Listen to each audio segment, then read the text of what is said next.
Jim, thanks for taking the time and explaining to me what Jim's Trucking is all about as an organization and your roles and responsibilities here, as well as who you currently use as your provider for your occupational health needs, Middlesex Hospital.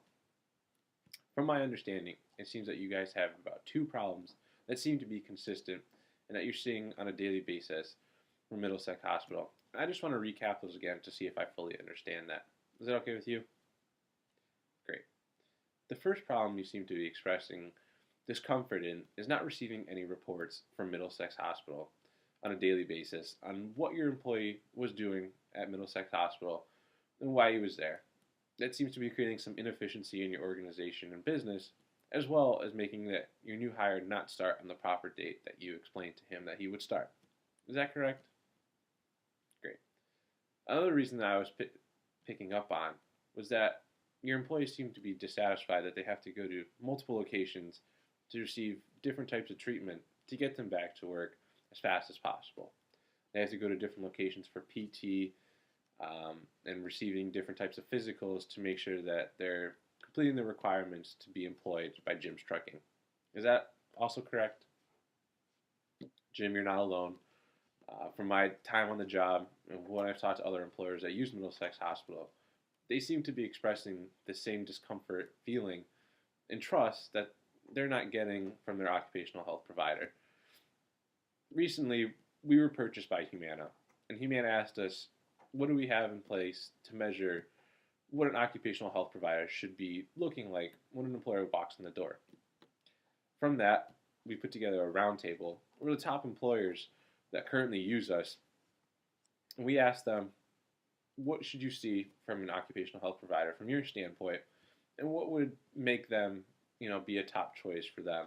And these employers were from different types of industries, just like yourself, trucking, construction, assisted living, and they all had different opinions. But from that, we put together what we call the 10 must-haves.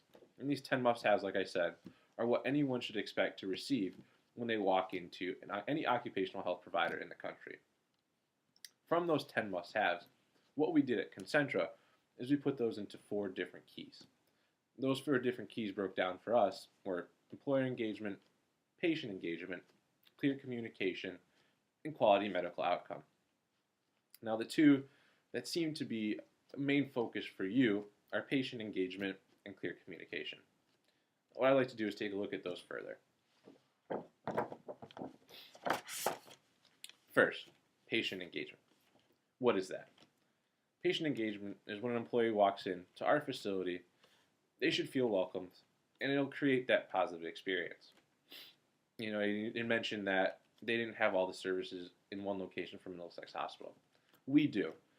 We have physical therapy. They receive all their employer services right then and there. And our injury care is all right there. And it all is a streamlined process that if they do get hurt, we want them to get into physical therapy as soon as possible so they get back to work. The next that seemed to be a main focus for you was clear communication. With clear communication, we want to start that dialogue right from the beginning. We want you to feel comfortable to be able to pick up the phone and speak to our doctor if a problem should arise, and that you receive the proper reports to file, and that you can have that streamlined process to making sure that your employee is in great hands. We as a company, we understand that the employer wants an employee back to work as soon as possible. With that said, Concentra takes that into consideration, and we hope that we can keep down your medical expenses as much as possible.